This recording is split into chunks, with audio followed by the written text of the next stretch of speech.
बहुत समय पहले की बात है। एक छोटे से गांव में एक साधारण किसान रहता था। वह गरीब था और उसकी जिंदगी का सहारा केवल एक घोड़ा था।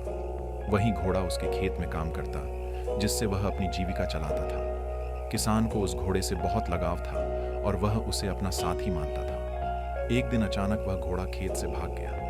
किसान की परेशानी का ठिकाना नहीं रहा। उसने हर जगह अपने घोड़े को ढूंढा, लेकिन वह कहीं नहीं मिला। गांव के लोग जब ये बात सुनकर किसान के पास आए तो सबने सहानुभूति जताई। एक आदमी बोला, अरे ये तो बहुत बुरा हुआ, तुम्हारा एकमात्र घोड़ा भाग गया, अब तुम्हारा काम कैसे चलेगा। किसान ने हल्की मुस्कान के साथ जवाब दिया, कौन जाने, शायद यह अच्छा ही हुआ। यह सुनकर गांव वाले चकित रह गए। उनके लिए यह समझ पाना मुश्किल था कि आखिर घोड़े के भाग जाने में क्या अच्छा हो सकता है। कुछ दिनों बाद किसान का वही घोड़ा वापस लौट आया और इस बार वह अकेला नहीं था।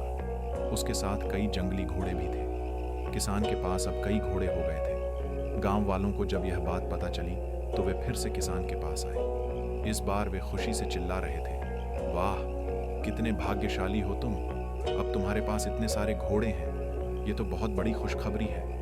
किसान ने शांत स्वर में जवाब दिया, कौन जाने, शायद यह एक विपत्ति भी हो सकती है। गांव वाले हैरान रह गए।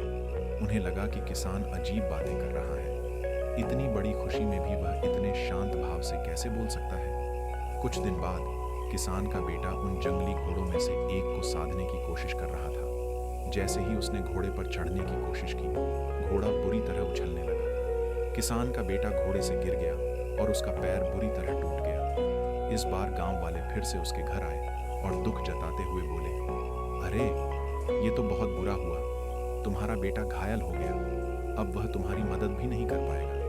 ये घोड़े तुम्हारे लिए अभिशाप ही साबित हुए। किसान ने फिर उसी शांत मुस्कान के साथ कहा, कौन जाने, शायद यह भी अच्छा ही हुआ। गांव वाले अब सोच में पड़ गए।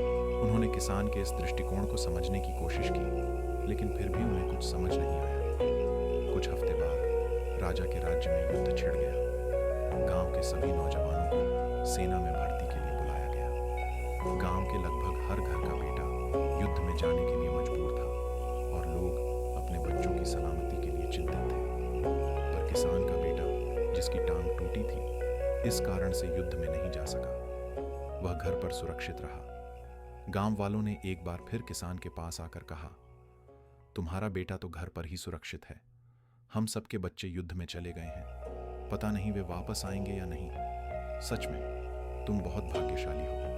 बेटे का पैर टूटना सच में एक आशीर्वाद ही साबित हुआ। किसान ने फिर धीरे से मुस्कुराते हुए कहा, कौन जाने, इस कहानी से हमें यह सीख मिलती है कि जीवन में जो कुछ भी होता है उसे जल्दी में अच्छा या बुरा नहीं मानना चाहिए। कई बार जो चीजें हमें आज दुख या निराशा देती हैं, वही आगे चलकर हमारे लिए एक आशीर्वाद बन जाती है। जीवन में सुख दुख, लाभ हानि, अच्छे बुरे हालात आते जाते रहते हैं, लेकिन यदि हम हर परिस्थिति को स्वीकार करना सीख लें तो हमारे मन में एक अडिग शांति और संतुलन बना रहता है। बुद्ध के अनुसार जीवन में हमें हर हालात को वैसा ही स्वीकार करना चाहिए जैसा वह है, बिना किसी पूर्वाग्रह या निर्णय के, क्योंकि हर परिस्थिति में कोई ना कोई सीख छिपी होती है और वक्त के साथ ही हम उसकी असली कीमत को समझ पाते हैं। इसलिए हमें जीवन के हर उतार चढ़ाव को खुले दिल और शांत मन से स्वीकार करना चाहिए। यही जीवन की सबसे बड़ी ताकत है, जो हमें आंतरिक शांति